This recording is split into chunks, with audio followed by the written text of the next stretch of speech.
Hi everyone, ನಾನು ನಿಮ್ಮ ಸಂದರ್ಶಿನಿ ಸ್ವಾಮಿ. ಮನಸೊಲ್ಲದ ಮದುವೆ ಕಥೆಯ ಮುಂದುವರಿದ ಭಾಗ.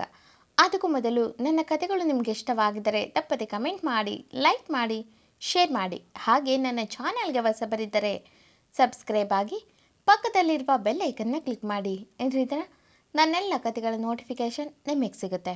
ಸೊ ಬನ್ನಿ, ಕಥೆಯ ಮುಂದುವರಿದ ಭಾಗನ ನೋಡೋಣ. ಎಪಿಸೋಡ್ 139. ಇಂದಿನ ಸಂಚಿಕೆಯಲ್ಲಿ ಸಂಜೆ ಸಮಯಕ್ಕೆ ಯಮುನಾ ಮೊಮ್ಮಗು ನೋಡಿಕೊಳ್ಳುತ್ತಿದ್ದವರು ಹಾದ್ಯಾ ಎಂದು ಜೋರಾಗಿ ಕರೆದಿದ್ದು ಕೇಳಿದ ಹುಡುಗಿ ಹೋಗಿ ರೂಮ್ನಲ್ಲೇ ನೋಡಿದ್ರೆ ಯಮುನಾ ನೆನೆದಲ್ಲಿ ಬಿದ್ದಿದ್ರು.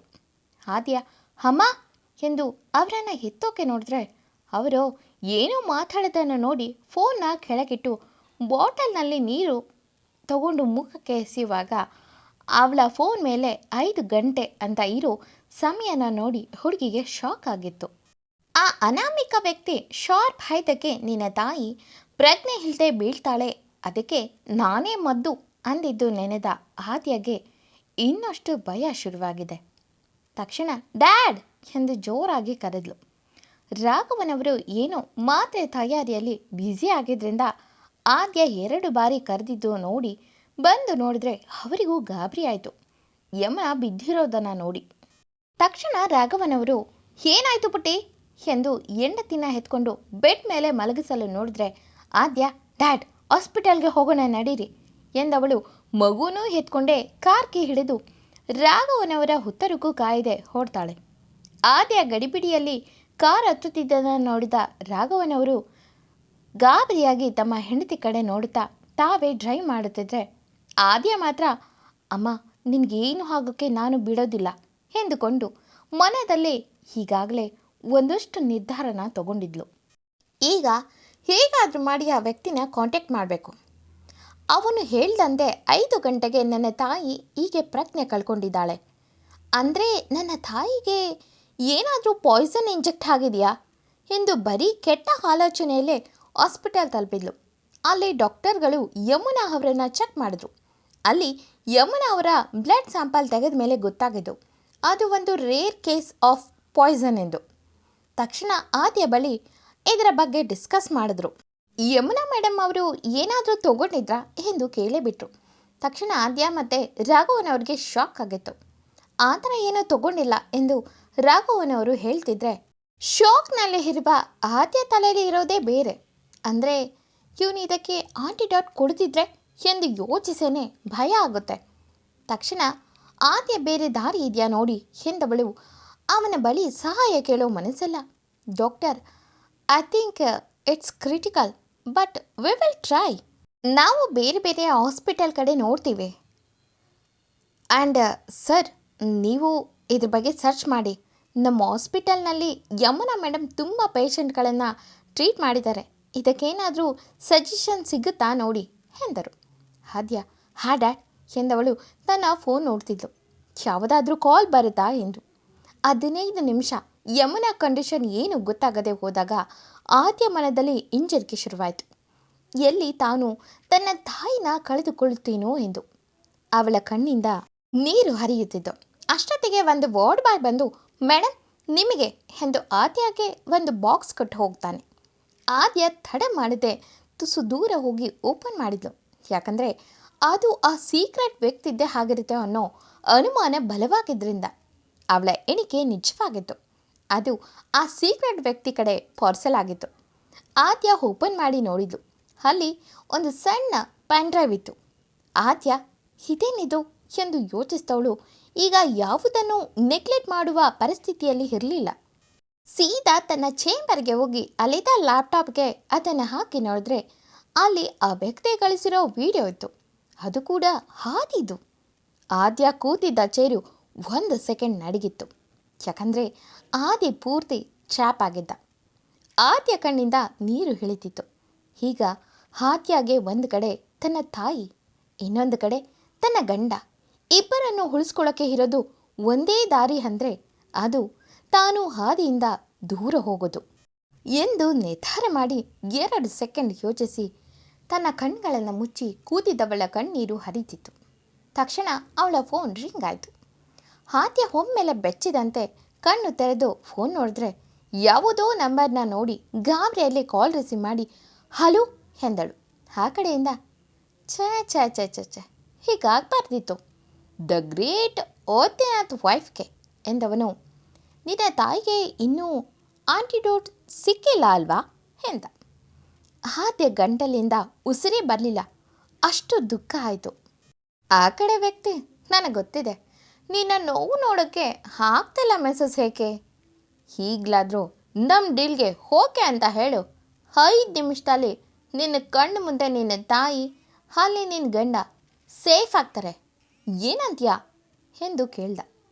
ಆದ್ಯ ನಡುಗುವ ಧ್ವನಿಯಲ್ಲೇ ಅವತ್ತೇ ಹೇಳಿದ್ದೆ ಅಲ್ವಾ ಒಪ್ಪಿದ್ದೀನಿ ಅಂತ.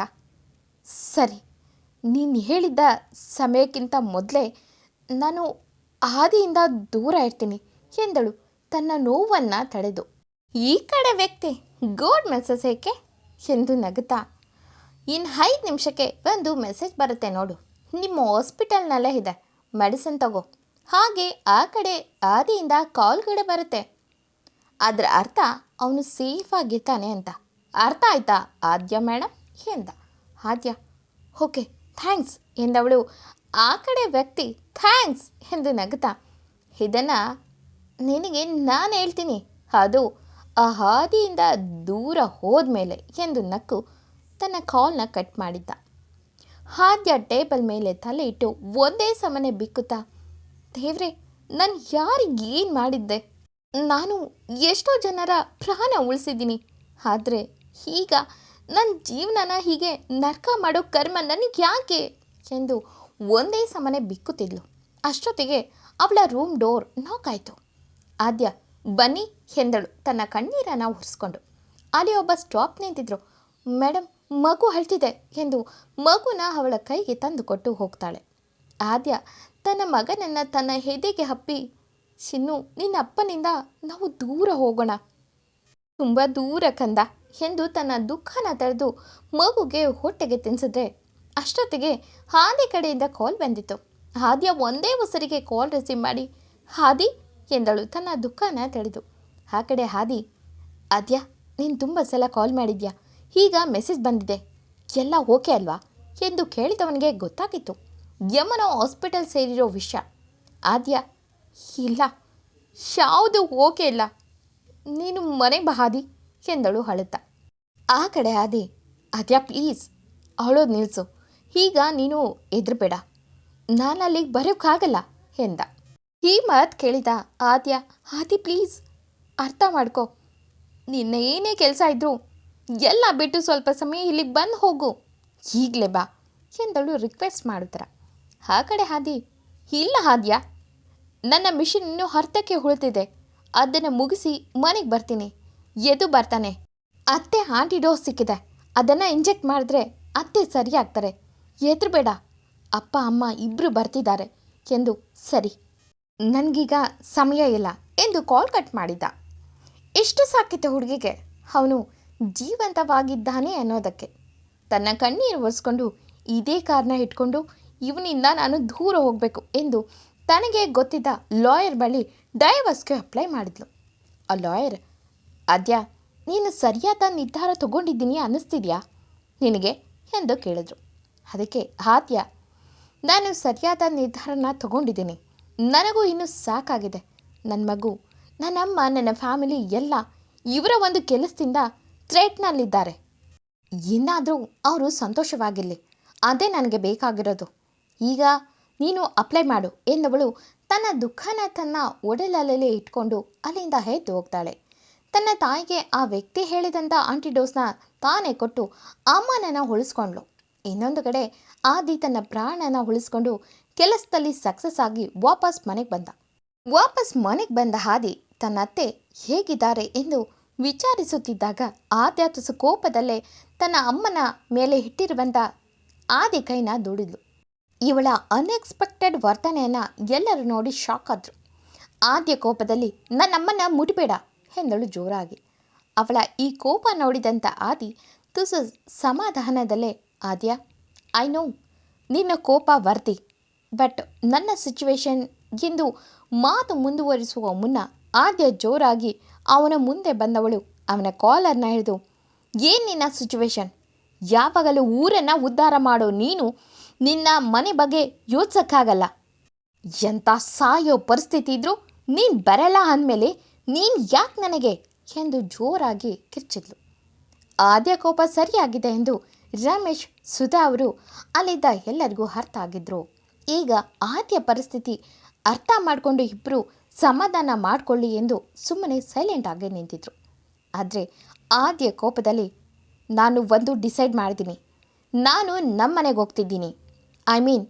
ನನ್ನಮ್ಮ, ನನ್ನಪ್ಪ, ನನ್ನ ಮಗ ಎಲ್ಲರೂ ಹೋಗ್ತಿದ್ದೀವಿ ಎಂದು ಬ್ಯಾಗ್ನ ಹಿಡಿದು ಹೊರ ನಡೆಯುತ್ತಿದ್ದವಳನ್ನು ನೋಡಿದ ಆದಿ ಹುಬ್ಬು ಗಂಟೆಗೆ ಆದ್ಯ ವಾಟ್ ಇಸ್ ದಿಸ್ ಎಂದ ಆಘಾತದಲ್ಲಿ. ನೆಕ್ಸ್ಟ್ ಎಪಿಸೋಡ್ನಲ್ಲಿ ಫೈರ್ ಬ್ರ್ಯಾಂಡ್ ಇಬ್ಬರು ಬ್ಯಾಕ್ ಆಗ್ತಾರೆ. ಫೈರ್ ಥರ ಎಂದಿನಂತೆ ಕತೆ ಮುಂದುವರಿಯುವುದು. ಈ ಕತೆ ನಿಮಗೆ ಇಷ್ಟವಾಗಿದ್ದರೆ ತಪ್ಪದೆ ಕಮೆಂಟ್ ಮಾಡಿ, ಲೈಕ್ ಮಾಡಿ, ಶೇರ್ ಮಾಡಿ. Thank you for watching.